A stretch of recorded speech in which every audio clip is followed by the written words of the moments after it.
We have been asking ourselves for nearly a year, what happened to Melissa Casillas? A gunshot wound, a bullet passed through her skull, a firearm even found nearby, but here is the kicker. The medical examiner won't say if this was a murder, an accident, or something else. The official autopsy. A gunshot wound straight through her skull. A gun found right next to her body. And after everything, after nearly a year of searching, the medical examiner still won't tell you if it was murder. Her name was Melissa Casillas, 54 years old, a wife, a mother, an administrative assistant at Los Alamos National Laboratory, one of the most secure and sensitive facilities in the entire country. According to NBC News, her husband, Mark Casillas, who also worked at the lab, apparently told investigators that she dropped him off at the lab that morning and said that she was going to another location within the lab to complete a work task. The problem is, she apparently... In June of last year, she vanished. And what's been pieced together since then reads less like a missing persons case and more like something out of a thriller you can't put down. Except this one's real, and there's a family still waiting for an answer that hasn't come. Here's how it started. Her husband told investigators she dropped him off at the lab that morning, said she was headed somewhere else on site to finish a task. She never made it there. Instead, she came home, apparently because she'd forgotten her badge. Her daughter saw her around 7:45 that morning. That was one of the last times anyone in her family saw her. Later that day, they found her purse, her ID, her cell phone still in the house. And here's the detail that should stop you cold. Later that day, family members went to the house, found her purse, identification, cell phone still there. This is according to New Mexico State Police. And here's the thing that really stood out. 2 of her phones had reportedly been factory reset, meaning they were wiped. 2 of her phones had been factory reset, wiped clean. Not lost, not broken, wiped. That same afternoon, someone who knew her spotted Melissa walking along a state road, caught on a nearby business's security camera. As far as anyone knows, that's the last confirmed sighting of her alive. And then nothing. For nearly a year. Her family searched, volunteers searched, law enforcement searched. Nothing. I need you to sit with that gap for a second, because it matters for everything that comes after. Almost a year of silence. And then, in May of this year, a hiker stops to take in a view from a remote ridge in the Carson National Forest and finds human remains. Skeletal. A handgun nearby. Dental records confirm it. Nowhere to be found. Fast forward, you go to May 28th of this year. A hiker discovered human remains in the McGaffey Ridge area of the Carson National Forest.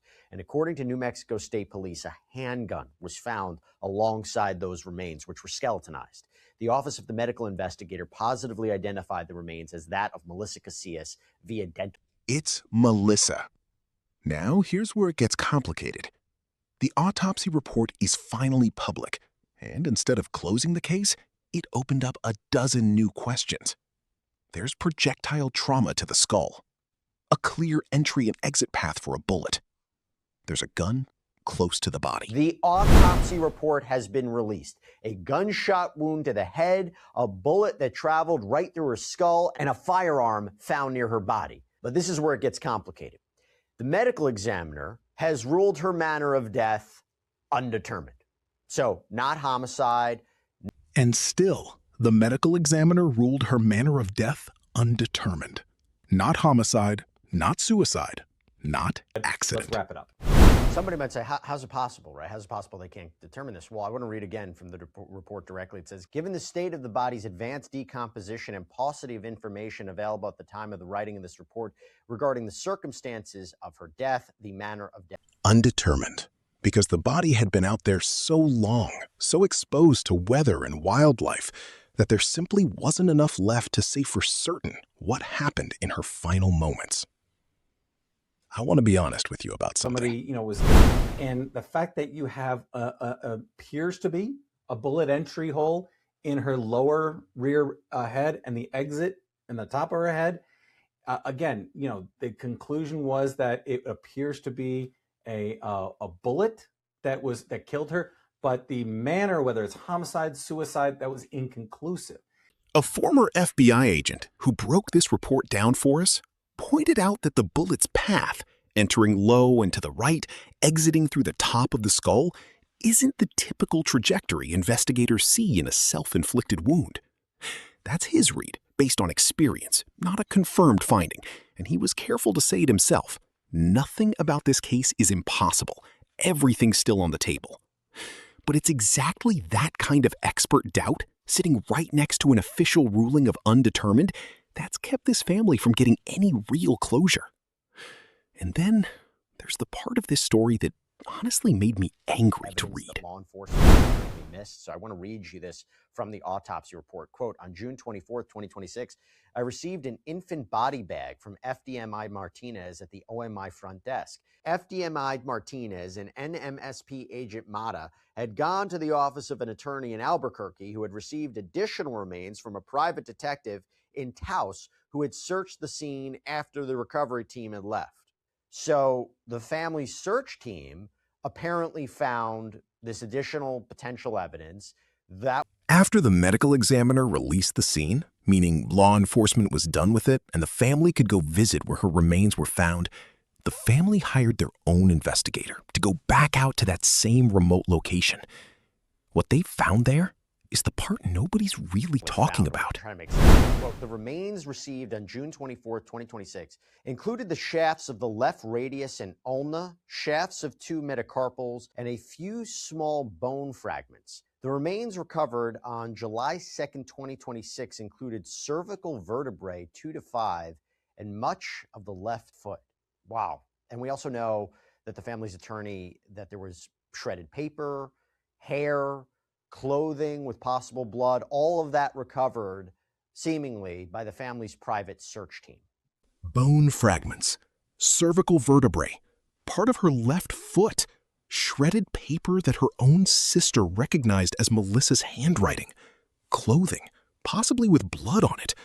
All of it still sitting out there weeks after the official team had already packed up and gone home. Let that sink in for a second. This wasn't a stray thread or a bottle cap left behind.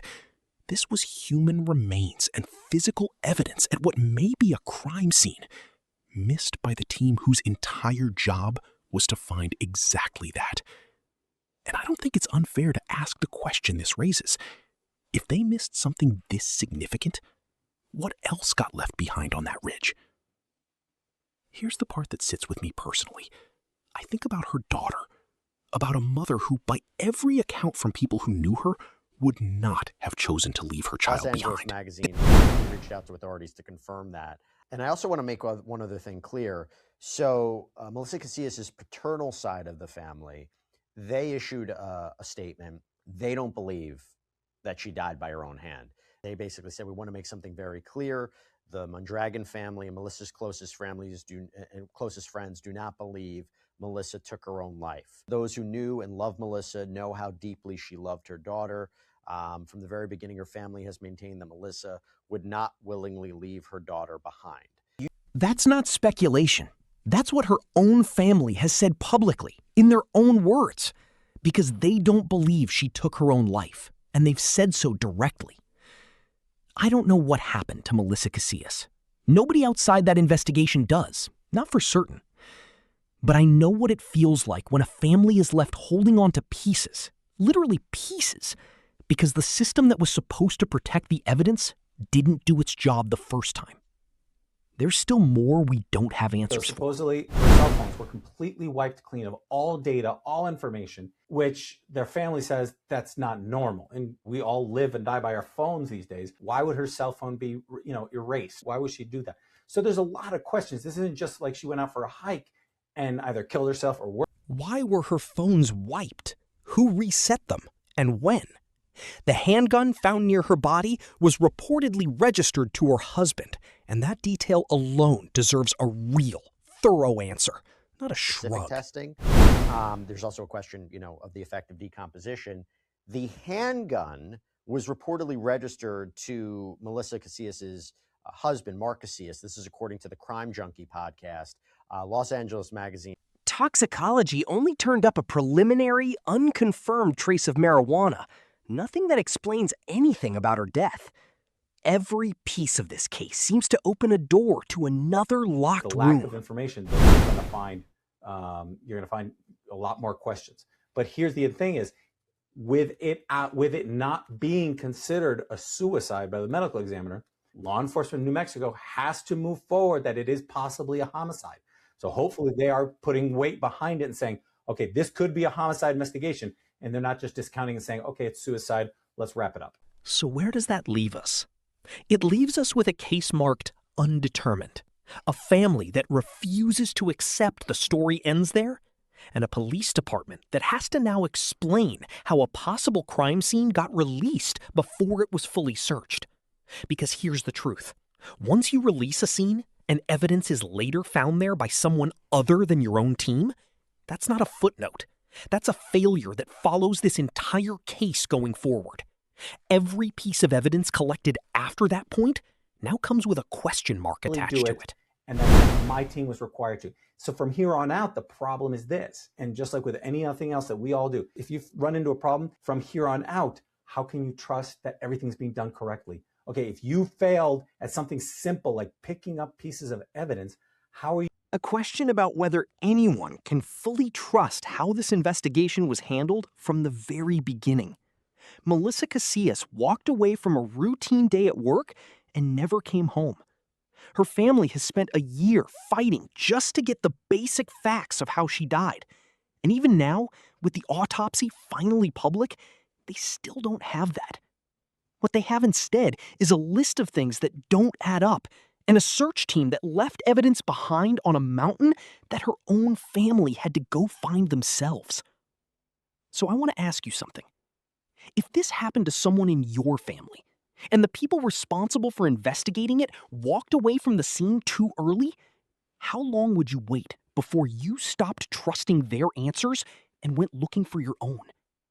Tell me in the comments, because Melissa's family is still out there right now, still looking for theirs.